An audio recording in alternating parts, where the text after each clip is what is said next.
எப்போல்லாம் நான் இந்த கார் எடுத்து ஓட்டும் பொழுது அப்படியே இந்த ஸ்டேரிங்லாம் திரும்பும் போது ஒரு 15 வருஷத்துக்கு முன்னாடியான நினைவுகள் எனக்கு ஞாபகம் வரும். நான் ஸ்கூல் படிக்கும் போது லிஃப்ட் கேட்டு போயிருக்கேன், ரெண்டாவது நடந்து போயிருக்கேன். ஓகே, அப்புறமேட்டு 9th படிக்கும் போது எங்கள் அக்காவோட லேடி பேர்டு சைக்கிள் எங்கள் அக்கா ஓட்டி முடிச்சுட்டு கொடுத்ததை நான் வாங்கி ஓட்டியிருக்கேன். அதுக்கப்புறமேட்டு எங்கள் கடை பக்கத்தில் அப்பா பொட்டி கடை வச்சிருந்தாரு, நான் ஆல்ரெடி சொல்லியிருப்பேன். ஸோ பக்கத்து கடையில் சேட்டு பையனோட சைக்கிள் செகண்ட் ஹேண்டில் ஒரு 300 ரூபாய்க்கு வாங்கி கொடுத்தாரு. அது ஒரு வருஷம் ஓட்டினேன். அதுக்கப்புறம் அதையும் பண்ணி ஏற்றிருச்சு, அதனால அந்த சைக்கிளை ஓட்டக்கூடாதுன்னு சொல்லி வித்துட்டோம். அதுக்கப்புறமேட்டு ரொம்ப வருஷத்துக்கு அப்புறம் காலேஜ் எல்லாம் முடிச்சுட்டு டியோ ஸ்கூட்டர் வாங்கினேன்.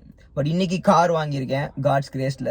பட் இந்த கார் ஓட்டும் போதெல்லாம் என்னோட நினைவுகள் அப்படிதான். நான் ஒன்று இந்த விஷயத்துல சொல்லணும் அப்படின்னா, அன்னைக்கு லிஃப்ட் கேட்டு போகும்போது நிறைய காரை பார்த்துருக்கேன். நான்லாம் இதெல்லாம் ஓட்டுவேனா அப்படின்னு சொல்லிட்டு நினைச்சு கூட பார்க்கல. இன்னைக்கு நான் அதை சாதிச்சேன் அப்படின்னு சொல்ல முடியும். ரொம்ப பெரிய கார் நான் எப்பவுமே சொல்றது ஒரு ஆல்டோ தான்.